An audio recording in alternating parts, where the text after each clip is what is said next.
हाज़रीन, Sindhi shoes bulletin में ख़बरुनि जो सिलसिलो जारी। ख़बर शामिल कंदासीं दादूअ खां इरफान अली बुरड़ो जी। गुज़िरियल 4 ॾींहनि खां गुम थियल नौजवाननि जी बाज़ियाबी लाइ वारसनि दादू प्रेस क्लब पहुची एहतिजाजी मुज़ाहिरो कयो। पुरइसरार तौरु गुम थियल नौजवाननि जे वारसनि खमीसो पंवर, गुलाम रसूल पंवर, रियाज़ पंवर, एहसन ऐं ॿियनि एहतिजाज कयो।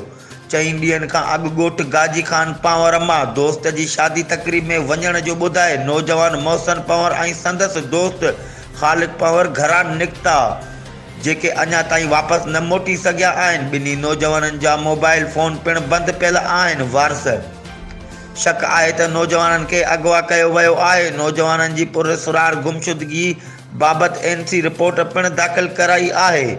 पुलिस हिन वक़्त ताईं नौजवाननि जी ॻोल्हा में का बि मदद न कई आहे। पुरइसरार तौरु गुम थियल नौजवाननि जे वारसनि IG Sindh, DIG Hyderabad, SSP दादूअ खां मुतालबो कंदे चयो त नौजवाननि खे बाज़ियाब कराए खेनि वारसनि सां इंसाफ़ कयो वञे। ही हुयूं हिन वक़्त जूं अपडेट्स। वधीक ख़बरुनि ऐं अपडेट्स जे लाइ ॾिसंदा रहो सिंधी शूज़ न्यूज़ टीवी।